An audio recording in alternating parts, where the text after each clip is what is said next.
আসসালামু আলাইকুম। দেশের বিভিন্ন জেলা থেকে যে আমার ভিডিওটা দেখতেছেন তাদেরকে আন্তরিক শুভেচ্ছা। আজকে আপনাদেরকে দেখাবো ১১৪ দিনকার বয়সের একদম ফুল ফ্রেশ রানিং মুরগি। যারা লেয়ার করতে চাচ্ছেন অথবা লেয়ারের ভাবনা চিন্তা করতেছেন যে কোন লোকেশনে গেলে আমি একটা ভালো একটা ফুল ফ্রেশ একদম নিখুঁত মুরগি নিয়ে আসতে পারবো। তাতে করে দেখা যাবে যে আমার ফার্মটা উন্নয়ন করার চিন্তা ভাবনা অবশ্যই থাকবে।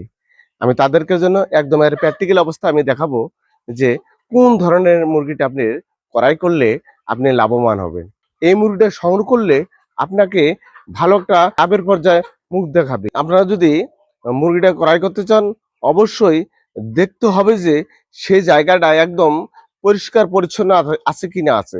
যদি দেখা যাচ্ছে যে পরিষ্কার পরিচ্ছন্নতা নাই, ফার্মের কোনো বায়োসিকিউরিটি নাই অথবা সে পানির পাত্রটা এই একদম নোংরা অথবা খাদ্যের পাত্রটা নোংরা, ওই জায়গা থেকে মুরগিটা কিন্তু সংগ্রহ করা যাবে না। তার কারণ একদিনের শিশু বাচ্চা থেকে একদম যদি আপনি জীবাণুমুক্ত যদি খানা খাওয়ান, কখনো ওই বাচ্চাটার গ্রোথ আসবে না। তেমনই মুরগিটা এমনও পরিষ্কার পরিচ্ছন্নতাভাবে লালন পালন করে যদি আমরা দাঁড় করতে পারি, সেটা দীর্ঘদিন ডিম দিবে। যেমন এই যে আমরা খাদ্যের পাত্রটা আপনাদেরকে দেখাচ্ছি, যেমন আমরা খাদ্যের পাত্রটায় যে এভাবে ঝুলিয়ে রাখছি, আমরা কিন্তু ফ্লোরে দিতে পারতাম। যেমন এই যে পানির পাত্রটাও ইটের উপরে দিয়ে রেখেছি। এটা অবশ্যই খুবই একটা সুন্দর পরিবেশে ওরা পানি খাচ্ছে। তার কারণ মুরগির তো কাজ নাই, মুরগি তো দৌড়াদৌড়ি করে। দৌড়াদৌড়ি কারণের ক্ষেত্রে দেখা যায় যে ওটা ময়লা-টয়লা এসে খুবই একটা ওইখানে জীবাণুতে আক্রান্ত হয়। এইজন্য আমরা উঁচু জায়গার মধ্যে পানিটা প্রেরণ করেছি। তো অবশ্যই পরিষ্কার পরিচ্ছন্নতাভাবে যে খামারটা আছে ওইখান থেকে আপনাকে মুরগিটা সংগ্রহ করতে হবে। তার কারণ যে জায়গায় পরিষ্কার পরিচ্ছন্নতা নাই, সে জায়গায় অবশ্যই দেখা যাবে যে আপনার মুরগির কোনো মানও নাই। আর অবশ্যই বায়োসিকিউরিটিটা অবশ্যই গুরুত্বপূর্ণভাবে দেখবেন।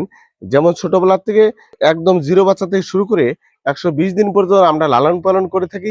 সেই ক্ষেত্রে বায়োসিকিউরিটি যদি না থাকে, অবশ্যই দেখা যাবে যে বায়োসিকিউরিটির কথা আমি বলতেছি এই কারণে যে বায়োসিকিউরিটির যে এত কাজ সেটা বলেও শেষ হবে না। যেমন বায়োসিকিউরিটি যদি থাকে ফার্মের আশেপাশে দিয়ে কুকুর অথবা বিড়াল অথবা পাখি যাওয়া আসা করতে পারবে না। এগুলার মুখে অল টাইম ৩২ প্রকার জীবাণু অল টাইম থাকে। এই কারণে যদি বায়োসিকিউরিটি থাকে তাহলে দেখা যাবে যে এই জীবাণুগুলা আক্রমণ করতে পারবে না। এইজন্য আমাদের বায়োসিকিউরিটিটা খুবই দরকার।